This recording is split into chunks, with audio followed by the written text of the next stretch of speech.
বিশ্বকাপের ফাইনাল মানেই ইতিহাস লেখার মঞ্চ। এবার সেই মঞ্চে মুখোমুখি দুই ভিন্ন দর্শনের দুই পরাশক্তি, লিওনেল মেসির অভিজ্ঞ আর্জেন্টিনা এবং দুর্দান্ত ছন্দে থাকা তরুণ স্পেন। একদল চাইছে টানা দ্বিতীয় বিশ্বকাপ জিতে অমর হয়ে যেতে, অন্য দল চাইছে 16 বছরের অপেক্ষার অবসান ঘটাতে। কিন্তু ম্যাচ শুরুর আগেই প্রকাশ হয়েছে সুপার কম্পিউটারের চাঞ্চল্যকর ভবিষ্যৎবাণী। তাহলে সুপার কম্পিউটার শেষ ভবিষ্যৎবাণীতে কোন দল হচ্ছে এবারের বিশ্ব চ্যাম্পিয়ন? চলুন জেনে নেই বিস্তারিত।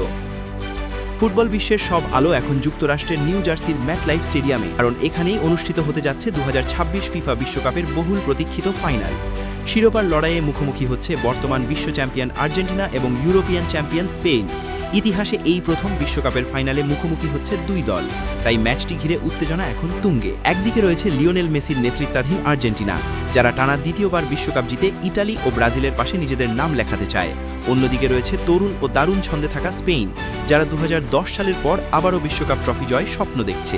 অভিজ্ঞতা বনাম তারুণ্য, এই লড়াই যেন এবারের ফাইনালের সবচেয়ে বড় আকর্ষণ। ম্যাচটি নিয়ে ইতোমধ্যেই নিজেদের পূর্বাভাস প্রকাশ করেছে বিশ্বখ্যাত পরিসংখ্যান বিশ্লেষণ প্রতিষ্ঠান অপটা সুপার কম্পিউটার। তাদের তথ্যভিত্তিক বিশ্লেষণ অনুযায়ী নির্ধারিত 90 মিনিটে জয়ের সম্ভাবনায় আর্জেন্টিনার তুলনায় কিছুটা এগিয়ে রয়েছে স্পেন। অপটার হিসেব বলছে নির্ধারিত সময়ে স্পেনের জয়ের সম্ভাবনা 45.1%, অন্যদিকে আর্জেন্টিনার সম্ভাবনা 29.4%। এছাড়া ম্যাচটি অতিরিক্ত সময় কিংবা টাই ব্রেকারে গড়ানোর সম্ভাবনা ধরা হয়েছে 25.4%। তবে এই পরিসংখ্যান নিয়েও বিতর্ক রয়েছে, কারণ চলতি বিশ্বকাপে কোয়ার্টার ফাইনাল পর্যন্ত অনেক পূর্বাভাস সঠিক হলেও সেমিফাইনালে বেশ কয়েকটি ক্ষেত্রে অপটার হিসেব মেলেনি। ফলে অনেক সমর্থকের বিশ্বাস ফাইনালের মতো বড় ম্যাচে পরিসংখ্যান নয়, মাঠের পারফরমেন্সই শেষ কথা বলবে। আর্জেন্টিনার বড় শক্তি তাদের অভিজ্ঞতা এবং বড় ম্যাচ খেলার মানসিকতা। লিওনেল মেসি, এমিলিয়ানো মার্টিনেজ এবং দলের অভিজ্ঞ ফুটবলাররা বহুবার চাপের ম্যাচে নিজেদের প্রমাণ করেছেন। বিশেষ করে নকআউট পর্বে আর্জেন্টিনার মানসিক দৃঢ়তা প্রতিপক্ষের জন্য বড় চ্যালেঞ্জ হতে পারে। অন্যদিকে স্পেন পুরো টুর্নামেন্ট জুড়ে খেলেছে দারুণ ছন্দে।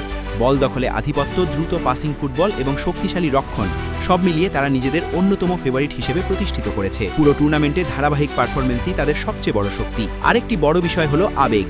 এটি হতে পারে লিওনেল মেসির শেষ বিশ্বকাপ ম্যাচ। ক্যারিয়ারের শেষ বিশ্বকাপকে আরেকটি শিরোপা দিয়ে স্মরণীয় করে রাখতে চাইবেন তিনি। অন্যদিকে স্পেনের তরুণ ফুটবলাররা নিজেদের নতুন যুগের সূচনা করতে চান বিশ্বকাপ জয়ের মাধ্যমে। সব মিলিয়ে ফুটবল বিশ্ব অপেক্ষা করছে একটি মহারণের।